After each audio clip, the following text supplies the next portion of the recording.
We do the investigation, the International Community Security Council does the dialogue, does deal with the root causes. I don't like to make any analogy with Iraq. As I said, we've learned a lot from Iraq. We have learned that we should be very careful in weighing the evidence. We should not try to. Well, some people aren't waiting, are they? Some countries have already said they believe Iran is pushing for a nuclear weapon, haven't they? They're not waiting for your evidence. Are they crying wolf, just as they did with Iraq? I am not. They can. The only one who really have the facts, I believe, is the IAEA, and not because we are any, superhuman, but simply because we are on the ground. We are the one who doing the investigation. And I am not ready to say this is a weapon program. There's a lot of suspicion. What you hear that... A lot of disinformation. There's a lot also of disinformation, Tim, but what you read that we suspect their intentions, that's a lot of subjective judgment. I work on facts. And I continue to work on facts. Fortunately, were proven right in Iraq. We probably were the only one who said at the time that we did not see any evidence that Iraq had nuclear weapons. And I hope this time people should listen to us and should listen to us very carefully. Can I come back to it just a little? Yes, come back. IAEA had proved that Iraq did not have weapons of mass destruction. But even then, America did succeed in invading Iraq. So does that put the IAEA in a suspicious position that it does not have the control over these issues? Well, I don't, unfortunately, or fortunately, we don't control the world. We have a job to do to bring the facts out. We expect the world to act on the facts. If countries have their own way of reacting, well, that's something,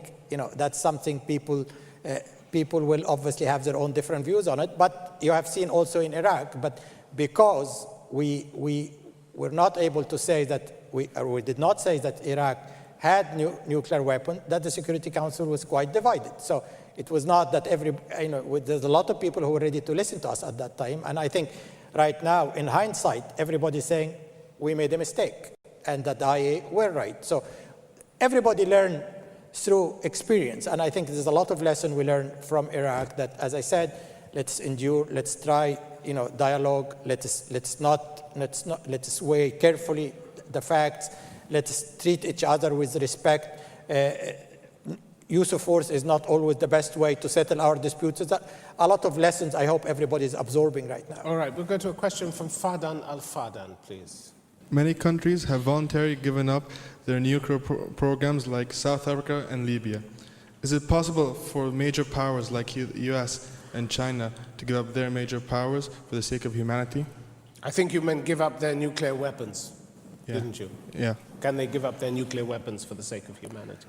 Well, I think that's their commitment. In fact, under the Non-Proliferation Treaty, Article 6 of the Non-Proliferation Treaty says that ultimately we should move to a world free from nuclear weapons. And the US is committed to that, isn't it? And the US is committed to that. And that shows no sign of doing it. And that's why I've been very critical that the pace of disarmament, the process of disarmament has been very slow.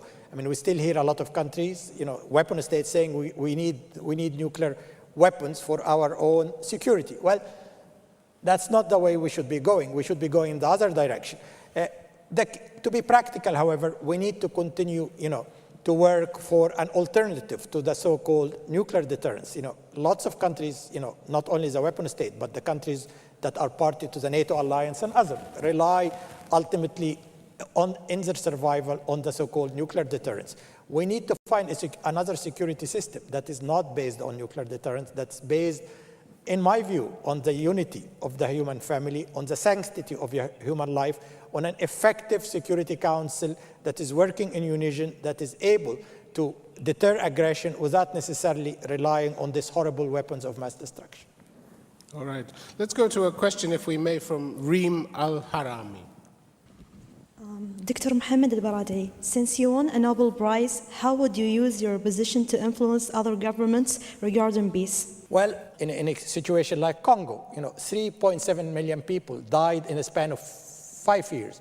when I see that in the Rwanda, 800,000 people died in a span of few months, when I see in Darfur right now, thousands of people dying per month, and we are sitting here debating, whether we can improve our world. It's a lot of work to do.